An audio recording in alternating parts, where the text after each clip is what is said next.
சமீபத்தில் நடிகர் ரோபோ சங்கர் அவர்கள் பார்த்தீங்கன்னா இறந்திருந்தார். இதுக்கு நிறைய அரசியல் தலைவர்கள், நிறைய சினிமா பிரபலங்கள், நிறைய பேர் பார்த்தீங்கன்னா இவங்களை இரங்கல் தெரிவிச்சிருந்தாங்க. நிறைய பேர் ரொம்ப வருத்தப்பட்டு, ஐயோ நடிகர் பார்த்தீங்கன்னா ரொம்ப நல்ல நடிகராச்சப்பா, இவ்வளோ குறைஞ்ச வயசில் இப்படி இறந்து போயிட்டாரப்பா, உண்மையிலே பார்த்தீங்கன்னா இதனால் தாங்கிக்கவே முடியலை அப்படி இப்படின்னு பார்த்தீங்கன்னா புலம்பிட்டு கிடந்தானா. உண்மையிலே எனக்கு என்ன ஆச்சுன்னு அப்படின்னா, நடிகர் ரோபோ சங்கர் அவர்கள் இறந்ததுக்கு இவனுக்கு ஆறுதல் தெரிவிக்கான்னு எனக்கு ஒன்றுமே புரியல. ஏன்னா அவர் நம்ம நாட்டு கூட பார்த்தீங்கன்னா நம்ம எதிர் நாட்டுக்கு சண்டை போட்டு அவர் ஒன்றும் வீர மரணமெல்லாம் அடையலை.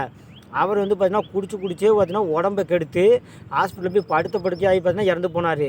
இதில் வேறு பெருமையாக நடிகர் ரோபோ சங்கரில் ஒரு நேர்காணலில் சொல்லியிருந்தார், நான் ரூ. 60 மதிப்பில் சரக்குலேருந்து ரூ. 60,000 மதிப்பில் சரக்கு வரைக்கும் நாங்கள் வாங்கி குடிச்சிருக்கோம் அப்படின்னு பெருமையாக சொல்லியிருந்தார். அப்போ பத்தாய்க்கு அதோட இன்ஸ்டாகிராம் பக்கத்துலையும் எடுத்து போட்டிருந்தார்.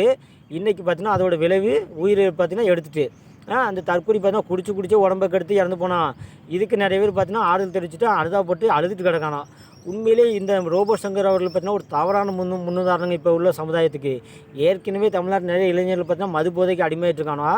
இதில் இந்த நடிகர் ரோபோ சங்கரில் பார்த்தீங்கன்னா குடிச்சே இறந்து போயிருக்கானோ. இவருக்கு தான் ஆறுதல் தெரிவிக்கிறான் நிறைய தற்கொலை தாய்கள். இவங்களாம் என்ன சொல்ல உண்மையிலே